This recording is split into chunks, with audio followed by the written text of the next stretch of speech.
Em nome do Pai, do Filho e do Espírito Santo. Amém. Proclamação do Evangelho de Jesus Cristo segundo Marcos. Naquele tempo, Jesus e seus discípulos chegaram a Betsaida. Algumas pessoas trouxeram-lhe um cego e pediram a Jesus que tocasse nele. Jesus pegou o cego pela mão, levou-o para fora do povoado, cuspiu nos olhos dele, colocou as mãos sobre ele e perguntou: "Estás vendo alguma coisa?" O homem levantou os olhos e disse: "Estou vendo os homens. Eles parecem árvores que andam." Então Jesus colocou de novo as mãos sobre os olhos dele, e ele passou a enxergar claramente. Ficou curado e enxergava todas as coisas com nitidez. Jesus mandou o homem ir para casa e lhe disse: "Não entres no povoado." Palavra da salvação. Hoje no texto sagrado nós temos um grande ensinamento sobre a vida contemplativa. Quando nós contemplamos o Evangelho de hoje, onde ali levam um cego até Jesus Cristo e Jesus vai curar esse cego, nós temos ali como que um itinerário. Esse itinerário, ele representa esse caminho que nos leva a uma verdadeira contemplação, uma contemplação de intimidade.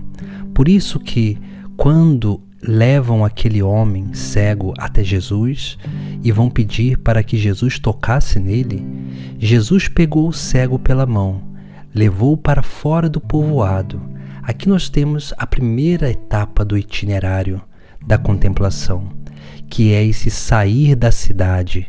Sair da cidade do povoado significa sair daquela muvuca, daquela quantidade de gente que nos atrapalha realmente a ter atenção às coisas de Deus, atenção para a meditação. Então, o primeiro passo para uma vida contemplativa é justamente buscar lugares solitários, buscar ter momentos de solidão acompanhada com Deus, lugares que nós possamos conversar com Deus, rezar, que possamos dialogar, possamos meditar a sua palavra e cada vez mais nos permitir ser mergulhados nesse grande mistério da vida do próprio Deus. Essa é a primeira coisa que nós precisamos aprender a fazer: sair do meio da multidão, sair do meio da bagunça, daquilo que nos impede ter verdadeira atenção e nos impede de fazer silêncio para escutar a voz de Deus.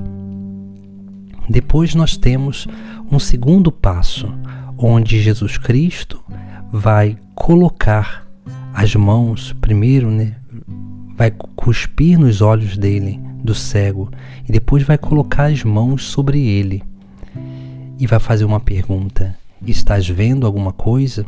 O homem levantou os olhos e disse: "Estou vendo os homens, eles parecem árvores que andam." Veja que aqui nós temos dois elementos importantes. Jesus cuspiu nos olhos dele, nós temos então a saliva, o cuspe, que representa a água que representa o batismo, que é a purificação. Mas também essa água que é aquela que lava, que tira todas as impurezas e enfermidades que podem nos atrapalhar no nosso caminho de união com Deus.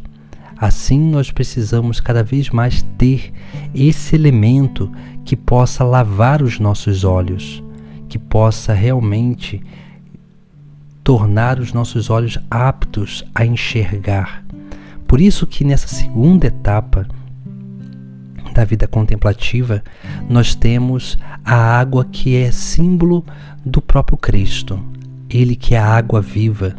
E é claro, essa água que lava os nossos olhos é a palavra de Deus, são os sacramentos, é a pregação que nós escutamos da Boa Nova do Evangelho. Todas essas coisas nos limpam a vista porque iluminam a nossa consciência. E depois Jesus impõe as mãos sobre ele, sobre aquele cego. Impor as mãos significa fazer com que a vontade de Deus se realize. Impor as mãos é colocar a vontade de Deus sobre aquela pessoa. Assim também, quando nós vamos dando esses passos de ser purificados dos nossos olhares e cada vez mais sermos capazes de fazer a vontade de Deus, nós vamos dando esses passos para começar a contemplar o mistério de Deus, mas ainda de uma forma muito dificultosa, uma forma ainda muito embaçada, podemos dizer assim, porque aquele cego, ele vê as pessoas, os homens, como árvores que andam. Ele ainda não tinha nitidez naquilo que contemplava. Assim também é a nossa vida. Nessa segunda etapa, nós começamos a ver vultos daquilo que nós buscamos. E é por isso que nós continuamos buscar essas coisas. Esses vultos já são a certeza de que nós estamos caminhando para encontrar algo muito precioso, muito valioso. Depois dessa segunda etapa, nós temos a outra e última etapa, que seria aquela onde o cego vai enxergar nitidamente.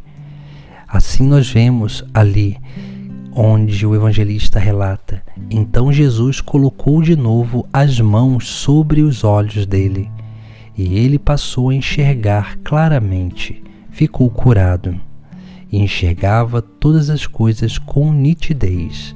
Veja que somente depois dessas duas primeiras etapas que nós conseguimos contemplar todas as coisas com nitidez. Contemplar com nitidez significa contemplar a verdade de cada coisa. Contemplar com nitidez significa se unir àquele que nós contemplamos. Por isso que é tão importante nós trilharmos esse caminho da vida contemplativa, para que nós possamos viver uma vida de união com Deus. Essa vida de união com Deus que se dá através desse processo de dedicar tempo na vida de oração, na meditação da palavra, de sermos purificados na nossa consciência, primeiro pelo batismo e depois pela formação da nossa consciência, formação intelectual, que se dá pela palavra, que se dá pelos sacramentos, pelas pregações e tudo mais, pelas leituras espirituais. E depois, para que assim nós possamos fazer a vontade de Deus, para que aí sim nós possamos contemplar nitidamente o mistério de Deus. É esse o caminho que nós precisamos trilhar, é isso que nós precisamos aprender a viver, porque todo cristão é chamado a essa vida contemplativa, uma vida onde nós exercemos essa grande missão de contemplar e aprofundar o conhecimento do mistério, para que assim possamos ter convicção e transmitir com a nossa vida esse grande mistério de Deus para cada um de nós. Em nome do Pai, do Filho e do Espírito Santo. Amém.